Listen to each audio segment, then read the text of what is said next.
Tem alguém triste aí? Fora os flamenguistas? Rapaz, como as coisas mudaram de 2 semanas pra cá, hein?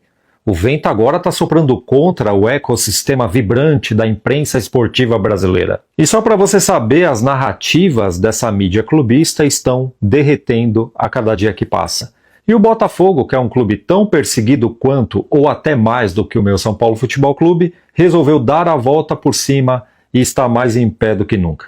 E nesse vídeo aqui eu vou falar sobre as últimas novidades bombásticas que saíram sobre o Botafogo. Não se fala mais de outra coisa nesse país. E vou te mostrar também uma opinião infeliz de um jornalista flamenguista que meio que tentou colocar o botafoguense contra o Botafogo. E eu vou refutá-lo porque eu achei que tem uma dose cavalar de exagero nessa opinião. Isso não pode passar batido. Mas se é a tua primeira vez aqui, prazer. Meu nome é Renato, eu sou da mídia esportiva independente. E futebol por aqui é falado totalmente sem clubismo. E aproveita que você já está por aqui e se inscreva no canal aí para dar mais essa força. E agora sim, bora conversar. Voltando um pouco no tempo, na quarta-feira o Botafogo varreu o Nacional Potosí da Libertadores e seguiu adiante na competição. E não foi por um placar elástico como meio mundo achou que seria, mas o Botafogo fez o necessário e já foi suficiente. Perdeu lá por 1-0, aqui ganhou de 2-0 e passou de fase. E apesar das altas expectativas por uma goleada,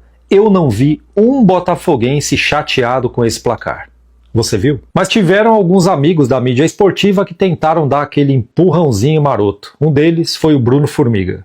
Botafogo classificado com mais dificuldade do que se imaginava. Diferença para o Nacional Potosí é enorme e a equipe não fez valer isso. No final, torcida aplaudiu a vaga e vaiou o time. É impressão minha ou foi sensacionalista esse comentário aí? Sempre tem aquele chatão do rolê que tenta estragar tudo, né? O cenário estava perfeito, estádio lotado, mosaico, golaço do Alex Telles com passe primoroso do Danilo, que depois foi lá e meteu um gol também. E podia até sair com 2 assistências e um gol, caso o Vitinho não tivesse metido aquela bola na trave no primeiro minuto. E depois o Vitinho tentou um chute de longe, quase meteu o gol, o Barbosa acertou a bola no travessão, tudo isso só no primeiro tempo.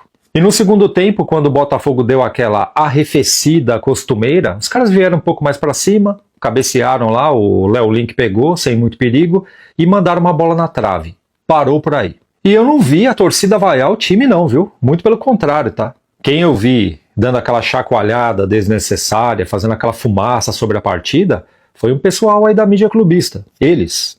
E só para você ter uma ideia, eu vi alguns desses que estavam criticando a derrota do Botafogo, dando aquela passada de pano pro Flamengo, que perdeu o título da Recopa pro Lanús. Eu achei isso daí um absurdo, viu? Não, peraí, vamos conversar. É Recopa, torneio de verão, é um jogo só, não vale nada, né? Falaram isso da Supercopa do Brasil também, quando o Flamengo perdeu pro Corinthians. Do nada, tudo isso virou torneio de verão. Mas o ano passado, quando o Botafogo perdeu essas 2 taças aí, fizeram um inferno na vida do Botafogo. E se o Botafogo perdesse essas 2 taças nesse ano aqui, iriam dizer, poxa, perdeu pro Corinthians, que tá quebrado, tá falido. Um plantel muito inferior ao plantel do Botafogo, que vergonha.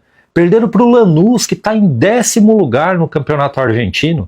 Ao contrário do Brasil, lá só tem 15 times na primeira divisão. Aí vai e perde os 2 jogos para eles? Que lamentável, fora John Textor. Eles não iam falar isso? E sobre o John Textor, nessa semana o Mister resolveu movimentar a mídia esportiva brasileira. Aconteceu uma parada engraçada e curiosa ao mesmo tempo.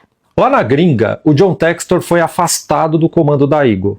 E no momento que isso aconteceu, a mídia brasileira pegou fogo. Montaram um circo em torno desse assunto e começaram a espinafrar o John Textor.